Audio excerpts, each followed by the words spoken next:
Bab 7. Otoritas spiritual yang palsu. Kepalsuan otoritas rohani yang sejati adalah apa yang Alkitab sebut sebagai ilmu sihir. Ada banyak bentuk kejahatan ini, mulai dari manipulasi yang digunakan dalam teknik penjualan tertentu hingga ilmu hitam yang dilakukan oleh aliran sesat dan pemuja setan. Mereka yang dipanggil untuk berjalan dalam otoritas rohani seringkali tergoda untuk menyerah pada kejahatan ini dengan terlibat dalam manipulasi, haid, dan bentuk kekuatan jiwa lainnya.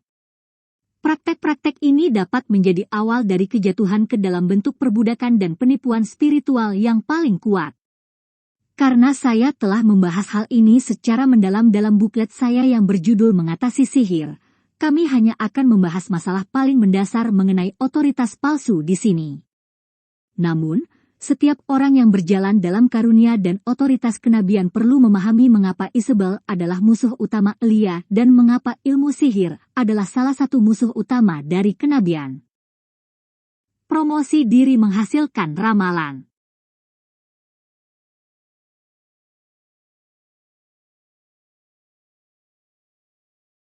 Promosi yang berlebihan terhadap karunia seseorang merupakan tanda yang pasti bahwa mungkin ada masalah-masalah lain yang merusak dalam pelayanan seseorang, bahkan jika karunia itu nyata.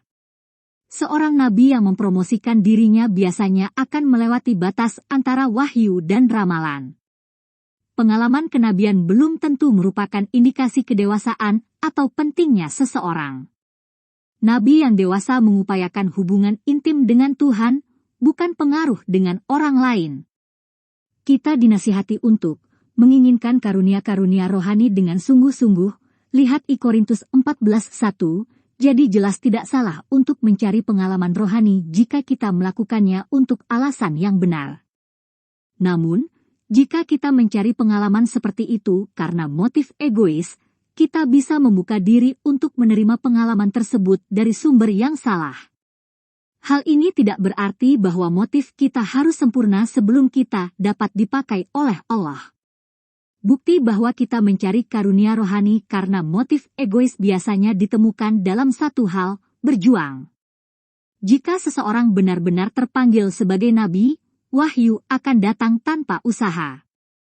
Pohon apel tidak mengkhawatirkan berapa banyak apel yang akan dihasilkannya setiap hari, jika itu pohon apel asli, apel akan tumbuh dengan mudah. Tuhan memperingatkan, dan saya akan terus mengulanginya, Dia yang berbicara dari dirinya sendiri mencari kemuliaan bagi dirinya sendiri, tetapi Dia yang mencari kemuliaan Dia yang mengutus Dia, Dialah yang benar dan tidak ada kejahatan di dalam Dia. Yohanes pukul 7:18. Tidak ada hal yang lebih cepat menghancurkan pelayanan kenabian, atau pelayanan lainnya, selain mementingkan diri sendiri, mempromosikan diri sendiri, atau mempertahankan diri. Inilah sebabnya mengapa belajar menghadapi penolakan adalah suatu keharusan jika kita ingin berjalan dalam pelayanan yang sejati. Penolakan adalah kesempatan untuk bertumbuh dalam kasih karunia dan lebih mematikan ambisi, kesombongan, dan motif-motif lain yang akan dengan cepat mewarnai wahyu kita. Jika kita menerima penolakan sebagai disiplin Tuhan, kita akan bertumbuh dalam kasih karunia dan kasih. Jika kita memberontak terhadap disiplin ini, kita justru akan terancam terjerumus ke dalam ilmu sihir. Setiap pengaruh yang kita peroleh melalui promosi diri suatu saat akan menjadi jerat bagi kita. Semua uang atau sumber daya lain yang kita kumpulkan melalui promosi diri sebenarnya akan menjadi batu sandungan bagi kemampuan kita untuk menjalankan pelayanan yang menjadi tujuan panggilan kita. Apapun yang diperoleh melalui perjuangan dan promosi diri harus didukung dengan cara yang sama. Hal ini akan menghalangi kita untuk berjalan dalam otoritas sejati yang Tuhan sediakan bagi kita. Manipulasi dan hype adalah musuh yang mematikan bukan hanya bagi pelayanan kenabian, namun juga bagi pelayanan apapun. Mereka yang memahami pelayanan yang benar dan otoritas rohani yang sejati tidak akan menginginkan sedikit pun pengaruh yang tidak diberikan Tuhan kepada mereka. Otoritas sejati atau sihir?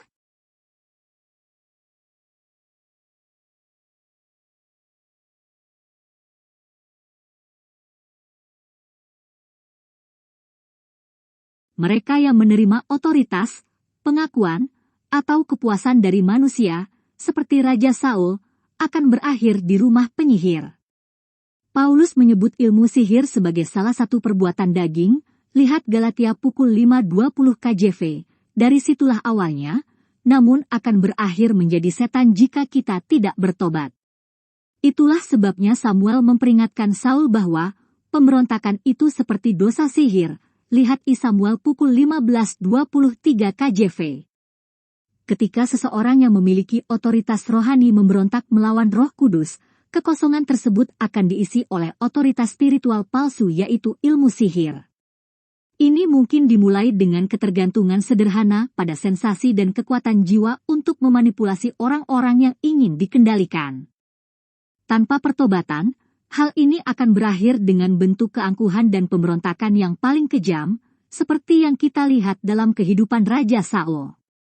Ketika Saul, di akhir hidupnya, membunuh para pendeta Tuhan yang sejati dan menyuruh seorang penyihir melakukan pemanggilan arwah untuknya, itu hanyalah akhir alami dari kehidupan yang ditandai dengan kelemahan karakter dan pilihan yang salah.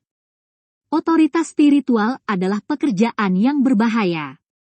Jika kita bijaksana, kita akan mengikuti teladan Daud, tidak mencari kedudukan yang memiliki otoritas rohani dan bahkan tidak menerima tawaran apapun sampai kita yakin bahwa Allah telah menempatkan kita pada jabatan tersebut. Salah satu ungkapan yang paling sering dikaitkan dengan Daud adalah bahwa dia bertanya kepada Tuhan, lihat I Samuel 38. Pada beberapa kesempatan ketika Daud membuat keputusan besar tanpa bertanya kepada Tuhan, konsekuensinya sangat buruk. Membuat keputusan-keputusan besar yang mempengaruhi umat Tuhan tanpa berkonsultasi terlebih dahulu dengannya pastilah merupakan salah satu bentuk kesombongan dan kesombongan yang paling tinggi. Semakin tinggi posisi otoritas, semakin berbahaya, dan semakin banyak orang yang terpengaruh oleh keputusan kita. Otoritas rohani yang sejati bukanlah suatu kehormatan yang harus dicari, itu adalah beban yang harus dipikul. Mereka yang mencari otoritas biasanya tidak tahu apa yang mereka minta. Meskipun dia hidup 1000 tahun sebelum zaman kasih karunia, Daud mungkin mengenal kasih karunia sama seperti siapapun yang pernah hidup di zaman ini. Namun dia membuat kesalahan yang menyebabkan ribuan nyawa melayang. Mungkin karena Salomo telah mengamati hal ini dalam diri ayahnya sehingga satu-satunya hal yang ia inginkan adalah kebijaksanaan untuk memerintah umat Allah. Lihat I Raja-Raja 3. Siapapun yang dipanggil untuk menduduki posisi kepemimpinan dalam gereja harus mengambil sikap yang sama yaitu ketergantungan mutlak pada hikmat Allah. Sekalipun kita tidak berada dalam posisi yang memiliki otoritas spiritual, keangkuhan dapat membunuh kita. Dan jika kita berada dalam posisi yang berwenang, hal ini juga dapat merugikan banyak orang.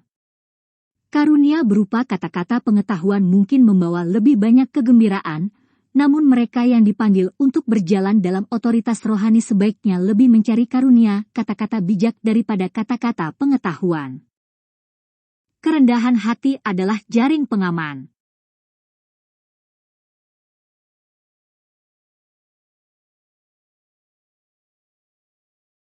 Mereka yang mencapai keutamaan sebelum kerendahan hati akan jatuh. Allah menentang orang yang sombong, tetapi memberikan kasih karunia kepada orang yang rendah hati, lihat Yakobus 4:6. Oleh karena itu, jika kita mempunyai kebijaksanaan, kita akan mencari kerendahan hati sebelum kedudukan. Otoritas sejati didasarkan pada kasih karunia Allah, dan semakin banyak otoritas yang kita jalani, semakin banyak pula kasih karunia yang kita perlukan. Otoritas rohani yang sejati bukanlah kedudukan, itu adalah kasih karunia. Otoritas rohani yang palsu berdiri pada posisinya dan bukan pada kasih karunia. Otoritas spiritual tertinggi, Yesus, menggunakan kedudukannya untuk menyerahkan nyawanya. Dia memerintahkan mereka yang datang setelah dia untuk memikul salib mereka dan melakukan hal yang sama. Ada faktor sederhana yang membedakan nabi palsu dengan nabi asli. Nabi palsu menggunakan karunia mereka dan orang lain untuk tujuan mereka sendiri, guna membangun pengaruh atau pelayanan mereka sendiri. Nabi sejati menggunakan karunia mereka dengan cara yang rela berkorban, demi kasih Kristus dan demi umatnya. Pencarian diri sendiri, promosi diri, dan pemeliharaan diri adalah kekuatan yang paling merusak dalam pelayanan. Seperti Raja Saul, meskipun kita telah diurapi oleh Tuhan, kita tetap bisa terjerumus ke dalam ilmu sihir jika kekuatan-kekuatan ini menguasai kita. Para pemimpin tidak hanya harus berhati-hati dalam menggunakan ilmu sihir, mereka juga harus sadar bahwa mereka akan menjadi sasaran utama orang-orang yang menggunakan ilmu sihir. Ini adalah musuh yang harus kita waspadai, baik dari dalam maupun dari luar, bagaimanapun juga, ini sangat halus. Bentuk ilmu sihir ini jarang kita sebut ilmu hitam, tetapi biasanya merupakan bentuk ilmu sihir putih. Ini termasuk orang-orang yang bermaksud baik yang telah melakukan manipulasi halus untuk mendapatkan pengaruh, karena mereka tidak memiliki kepercayaan diri untuk berterus terang. Salah satu bentuk ilmu sihir kulit putih yang menonjol di banyak aliran, Injil penuh, sering disebut sebagai ilmu sihir karismatik. Hal ini bukan dimaksudkan untuk merefleksikan gerakan karismatik, melainkan pada harisma kemanusiaan sebagai sumber pengaruh seseorang. Hal ini mungkin menyebabkan lebih banyak kerusakan pada gerakan Injil sepenuh dibandingkan dengan faktor apapun lainnya. Spiritualitas semu berupaya mendapatkan pengaruh atau kendali dengan mengenakan topeng superspiritual. Ini adalah sumber dari banyak nubuatan, mimpi, dan penglihatan palsu yang pada akhirnya dapat menghancurkan atau menetralisir gereja, atau menyebabkan para pemimpin bereaksi berlebihan dan meremehkan nubuatan. Orang-orang yang menggunakan bentuk ilmu sihir ini hampir selalu berpikir bahwa mereka mempunyai pikiran Tuhan dan bahwa kepemimpinan sedang memberontak. Ringkasan saya rasa saya belum pernah bertemu seseorang dalam pelayanan, termasuk pelayanan kenabian, yang tidak melakukan suatu bentuk manipulasi. Faktanya, saya mungkin belum pernah bertemu dengan orang yang benar-benar bebas dari hal ini dan tidak mengaku sebagai diri saya sendiri. Saya pribadi menghabiskan beberapa tahun mencoba mengusir roh Isabel dengan menggunakan roh pengendali pada mereka. Namun, saya ingin bebas dari segala bentuk manipulasi karena saya tahu betapa hal itu merupakan musuh kebenaran. Rasul Paulus menyebut ilmu sihir atau sihir sebagai perbuatan daging karena hal itu melekat dalam sifat manusia yang telah jatuh. Lihat Galatia pukul 5:20. Kecenderungan untuk terlibat dalam otoritas spiritual palsu adalah sesuatu yang harus kita atasi. Awal dari pembebasan kita hanyalah dengan mengenali apa sebenarnya bentuk-bentuk manipulasi ini, dosa. Jika kita ingin mempunyai pelayanan yang sah dan berjalan dalam otoritas rohani yang sejati, kita harus dibebaskan dari kerusakan ini. Sejauh mana kita terbebas dari kecenderungan untuk memanipulasi kemungkinan besar adalah sejauh mana kita dipercayakan dengan kuasa dan karunia Tuhan yang sebenarnya. Jika kita ingin mengetahui kuasa Allah yang sejati, kita harus menyingkirkan semua alat pendukung lainnya dan belajar untuk bersandar hanya pada kekasih kita.